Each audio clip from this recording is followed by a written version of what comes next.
7 దశల్లో జరుగుతోన్న బీహార్ పార్లమెంట్ ఎన్నికల్లో అందరి దృష్టి విద్యార్థి నేత కన్హయ్య కుమార్ పోటీ చేస్తున్న బెగూసరాయ్ సెగ్మెంట్ వైపే ఉంది.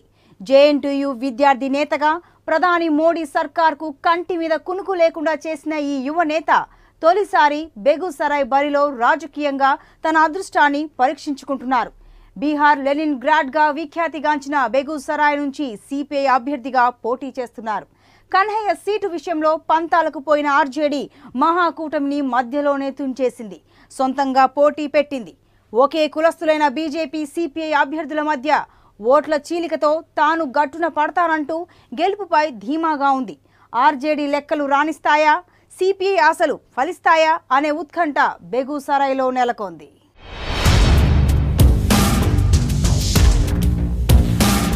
బెగూసరాయ్లో సిపిఐ బెట్టు నిలబడుతుందా? పట్టుదలకు పోయి కూటమిని విచ్ఛిన్నం చేసిన ఆర్జేడీ వ్యూహం ఫలిస్తుందా? బెగూసరాయ్ నిన్న మొన్నటి వరకు బీహార్లోని మొత్తం 40 లోక్సభ నియోజకవర్గాలలో ఒకటి. కానీ ఇప్పుడు అక్కడ జేఎన్యూ విద్యార్థి సంఘం మాజీ నాయకుడు కన్హయ్య కుమార్ సిపిఐ తరపున బరిలోకి దిగడంతో ఒక్కసారిగా అది ప్రతిష్టాత్మకంగా మారింది. 1952లో ఏర్పాటైన బెగూసరాయ్ పార్లమెంటరీ నియోజకవర్గంలో మొత్తం 16 సార్లు ఎన్నికలు జరగ్గా అత్యధికంగా 8 సార్లు కాంగ్రెస్ పార్టీ విజయాలు నమోదు చేసింది. ఆ తర్వాత విజయాలన్నీ ప్రాంతీయ కాంగ్రెసేతర జాతీయ పార్టీలవే. 1967లో ఒక్కసారి సిపిఐ, 1977లో జనతా పార్టీ, 1989లో జనతాదళ్, 1996లో స్వతంత్ర అభ్యర్థి, 1999లో ఆర్జేడీ, 2004లో ఎల్జేపీ, 2009లో జేడీయూ, 2014లో బీజేపీ ఇలా తలా ఒక్కసారి నెగ్గుకుంటూ వచ్చాయి.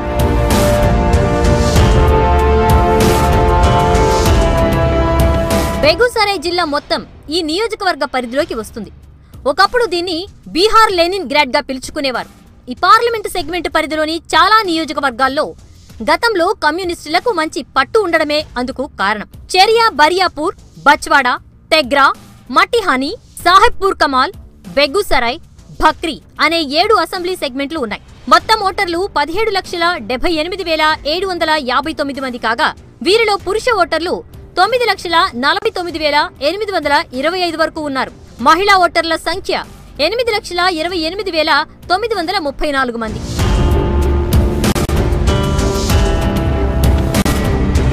హిందువులు అధికంగా ఉండే ఈ జిల్లాలో మొత్తం జనాభా 29,70,541. వారిలో ఎస్పీ జనాభా 4,32,270. ఈ జిల్లాకు తరచూ కేంద్ర ప్రభుత్వం నుంచి వెనుకబడిన ప్రాంతాల అభివృద్ధి గ్రాంట్ కింద నిధులు వస్తూ ఉంటాయి. ఈ నియోజకవర్గంలో భూమిహార్ వర్గానిదే ఆధిపత్యం. ప్రధాన ప్రత్యర్థులైన గిరిరాజ్ సింగ్, కన్నయ్య ఇద్దరు భూమిహార్లే.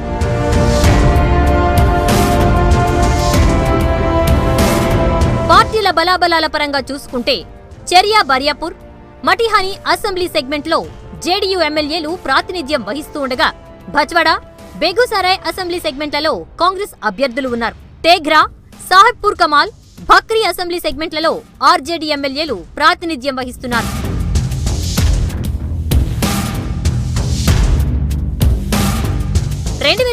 ఎన్నికల్లో జేడీయూ బెగూసరాయ్లో పాగా వేసింది.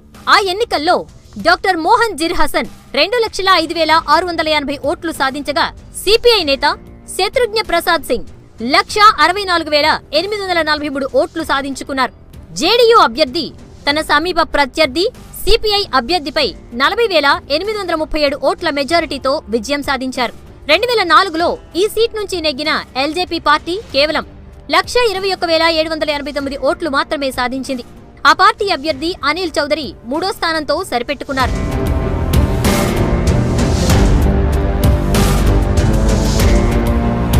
2014 ఎన్నికల్లో బీజేపీ నేత డాక్టర్ బోలా సింగ్ 4,28,227 ఓట్లు సాధించి తన సమీప ప్రత్యర్థి ఆర్జేడీ అభ్యర్థి తన్వీర్ హసన్ పై 58,335 ఓట్ల మెజారిటీతో నెగ్గారు.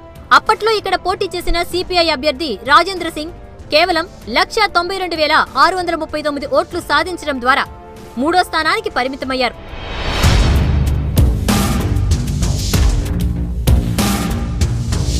2014 2019 ఎన్నికల నాటి రాజకీయ వాతావరణాన్ని పరిశీలిస్తే భూమిహార్లు ఎక్కువగా ఉన్న ఈ నియోజకవర్గంలో ఎక్కువ మంది ప్రస్తుత బీజేపీ అభ్యర్థి కేంద్ర మంత్రి గిరిరాజ్ సింగ్ వైపే మొగ్గు చూపే అవకాశాలు స్పష్టంగా కనిపిస్తున్నాయి.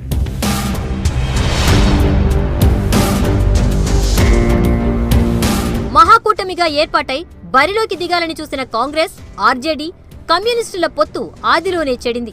గత ఎన్నికల్లో దాదాపు 60,000 ఓట్ల తేడాతో ఓడిన తన్వీర్ హసన్నే ఈసారి కూడా బరిలో దించాలని ఆర్జేడీ పట్టుదలతో ఉండగా కన్నయ్య కుమార్ వైపు సిపిఐ మొగ్గు చూపింది. కానీ నరేంద్ర మోదీ హవాలోనూ 4 లక్షల ఓట్లు సాధించిన తమ అభ్యర్థి బరిలో ఉండడమే మేలంటూ లాంతరు నాయకులు బెట్టుకుపోయారు.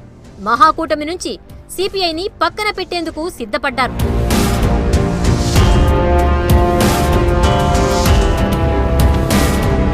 కానీ బెగూసరాయ్ నుంచి కన్నయ్య కుమార్ ను నిలబెట్టాలన్నది సిపిఐ పట్టుదల.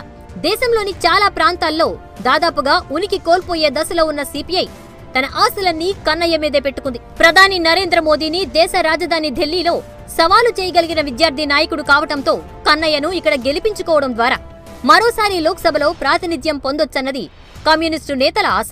బిహారీ రాజకీయాల్లోని కంసులను అంతం చేయగల సామర్థ్యం కన్నయ్యకు ఉందని, అందుకే తాము అతన్ని ఎన్నుకున్నామని సిపిఐ నాయకత్వం భావిస్తోంది.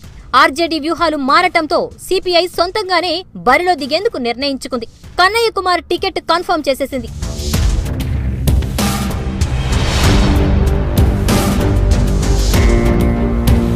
కానీ అక్కడ సిపిఐ గాని కన్నయ్య గాని నెగ్గేందుకు అవకాశం లేదన్నది ఆర్జేడీ వాదన.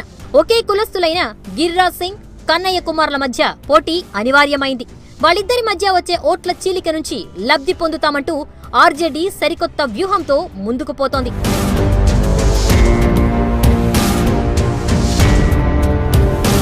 కేవలం కన్నయ్య వల్లే సిపిఐ, ఆర్జేడీల మధ్య పొత్తు చెడిపోయిందని ఆర్జేడీ విస్తృతంగా ప్రచారం చేస్తోంది. గత ఎన్నికల్లో సిపిఐ అభ్యర్థి కేవలం 1.92 లక్షల ఓట్లు మాత్రమే పొందారని, వాళ్లకు గెలిచే ఛాన్స్ లేదంటూ ఆర్జేడీ వర్గాలు ఆ పార్టీని దూరం పెట్టాయి. మహాకూటమి మద్దతు లేకుండానే కన్నయ్య కుమార్ ఒంటరి పోరాటం చేయాల్సి వస్తోంది.